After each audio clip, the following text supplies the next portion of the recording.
Samsung double door RT34DG5 ABB XTL model fridge demo. આ ઉપર ફ્રીઝરનો portion છે. આના અંદર આપણે જે બી કંઈ સામાન કે કંઈ મૂકીએ છે તો પાછળની સાઈડથી અને સાઈડ ઉપરથી અડધા ઇંચ જેટલી સ્પેસ રાખવાની છે, જેથી એર સર્ક્યુલેશન પ્રોપર થતું રહે. અગર તમે એને પૂરું દબાવીને કે ફિટ બંધ કરીને મૂકી દો છો તો એનાથી શું થશે, તમારે કુલિંગ ઇફિશિયન્સીના અંદર પ્રોબ્લેમ્સ આવશે, જેમ કે નીચે કુલિંગ બંધ થઈ જશે, ડ્રેનેજનો પ્રોબ્લેમ થશે. એટલે હંમેશા એની જે વેન્ટિલેશન પાછળ આપેલી છે જેથી એર અંદર આવે છે એને આપણે બ્લોક નથી કરી દેવાની. આ તમારું મૂવેબલ આઈસ બોક્સ આપવામાં આવે છે સેમસંગ તરફથી. આના અંદર તમારે વોટર ફિલ કરવાનું છે. વોટર ફિલ થઈ ગયા પછી જ્યારે તમારા આઈસ ક્યુબ બની જાય ત્યારે તમારે એને આમ ટ્વિસ્ટ કરી અને આના અંદર બકેટના અંદર કલેક્ટ કરી લેવાના છે. સેમ પ્રોસેસ પાછો તમારે દોરાવવાનો છે. આના અંદર પાછું વોટર ફિલ કરો, આઈસ ક્યુબ બની જાય, પાછા એને તમારે ટ્વિસ્ટ કરીને નિકાલ લેવાના છે.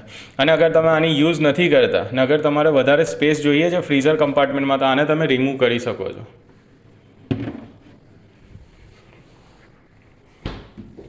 એ જ રીતે આપણે નીચે જે ફ્રીઝનો પોર્શન છે, રેફ્રિજરેટર પોર્શન, એના અંદર આપણે જોઈશું. આ જે આપવામાં આવ્યું છે આ એરફ્રેશ રૂમ છે. એરફ્રેશ રૂમનું કામ શું હોય છે કે ડે ટુ ડે લાઈફના અંદર તમે જે બી કંઈ યુઝ કરતા હોય, જેમ કે મેડિસિન છે, પછી ધાણા મરચાં છે, કોઈ સ્વીટ્સ છે, ચોકલેટ્સ છે, આ બધું તમે દૂધની થેલી છે અહીંયા તમે મૂકી શકો છો, જે 24 અવર્સના અંદર તમે યુઝ કરી શકતા હોય. એ જ રીતે તમારે નીચે વેજીટેબલ ડ્રોવર આપવામાં આવે છે. ફ્રૂટ્સ છે, વેજીટેબલ્સ છે, તમારે જે મૂકવું હોય તમે મૂકી શકો છો. અને જે સેલ્ફ આપવામાં આવ્યા છે એ ટફન ગ્લાસીસ છે.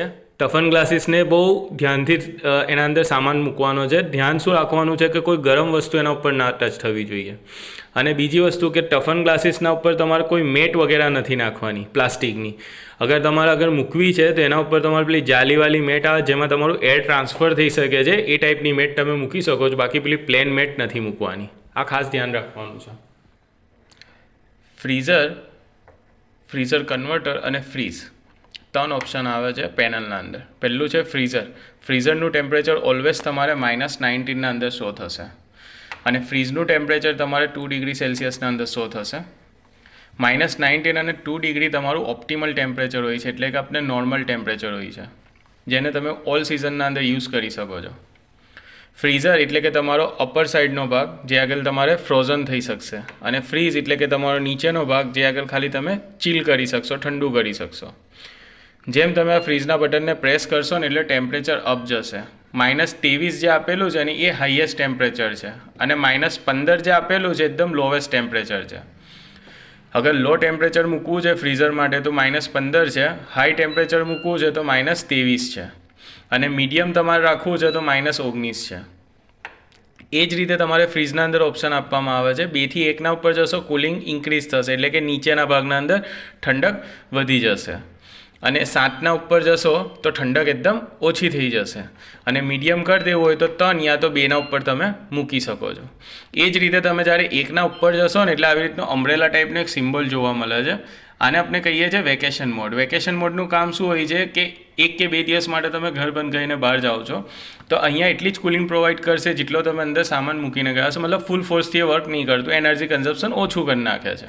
અને જ્યારે તમે પાછા આવી જાઓ ત્યારે તમારે શું કરવાનું છે, પાછું તમારા હિસાબથી તમારે જે ટેમ્પરેચર તમારે સેટ કરવું હોય તમે કરી શકો છો. એ જ રીતે ફ્રીઝના અંદર પાવર કૂલનું ઓપ્શન આપવામાં આવે છે. ફ્રીઝના બટનને 3 થી 4 સેકન્ડ દબાવીને રાખવાનું છે, પ્રેસ કરી રાખવાનું છે, તો આ રીતનો એક સિમ્બોલ એક્ટિવેટ થશે. આને આપણે કહીએ છીએ પાવર કૂલ મોડ.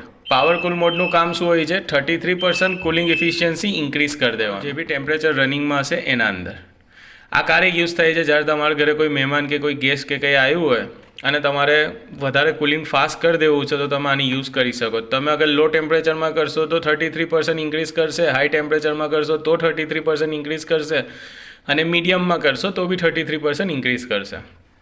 અગર તમે આને બંધ કરવા માંગો છો તો ફ્રીઝના બટનને પાછું 3 થી 4 સેકન્ડ પ્રેસ કરી રાખવાનું છે, તો આ બંધ થઈ જશે. અને બાય ચાન્સ અગર તમે ભૂલી જાઓ છો બંધ કરવાનું તો એને 4 કલાક પછી ઓટોમેટિકલી એ બંધ થઈ જાય છે. હવે આવીએ આપણે આને કન્વર્ટ કરવાના ઉપર.